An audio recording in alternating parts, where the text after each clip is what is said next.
Parce qu'elle touche près de 800 millions d'individus, soit près de 10% de la population mondiale, la sous-alimentation reste un des grands fléaux de l'humanité. Certes, la proportion de la population humaine sous-alimentée a baissé depuis une décennie, passant de 18,7% à 11,3% dans les pays en développement. Mais avec la croissance démographique, le nombre de personnes souffrant de malnutrition a bel et bien augmenté. L'Afrique subsaharienne a le taux de sous-alimentation le plus élevé de la planète. Un Africain sur 4 ne mange pas à sa faim. L'Asie, continent le plus peuplé, compte les 2/3 de la population mondiale sous-alimentée. Pourtant, l'Asie de l'Est et l'Asie du Sud-Est ont fait des progrès spectaculaires.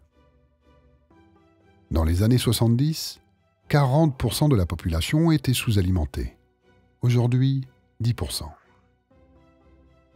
En Amérique latine et dans les Caraïbes, la population souffrant de la faim a baissé des 2/3 depuis 1990.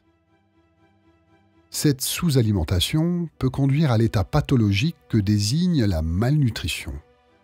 Et les enfants sont les plus vulnérables. Chaque année, plus de 2,5 millions d'enfants de moins de 5 ans meurent de malnutrition. La malnutrition est souvent une cause sous-jacente de la mortalité des enfants en bas âge.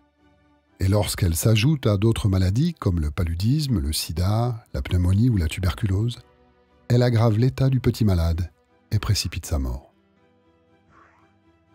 La malnutrition peut être chronique ou bien aiguë. Dans le premier cas, il s'agit d'une mauvaise alimentation qui persiste dans le temps et entraîne un retard dans le développement de l'enfant. En Asie du Sud, 46%, soit près d'un enfant sur 2, souffrent de cette malnutrition chronique. Ce taux est de 38% en Afrique. Quand le corps doit consommer ses propres tissus pour survivre, on change de registre médical, on parle alors de malnutrition aiguë. En Inde, 25 millions de jeunes enfants en souffrent. Parmi les autres pays les plus touchés, on trouve le Nigeria, le Pakistan, l'Indonésie, le Bangladesh, la Chine, l'Éthiopie, la République démocratique du Congo, le Soudan et les Philippines. La sous-alimentation s'explique par l'économie. Au Niger, 80% des habitants vivent de l'agriculture. Mais le pays n'arrive pas à nourrir toute sa population, se trouvant ainsi dans une situation de sous-alimentation chronique.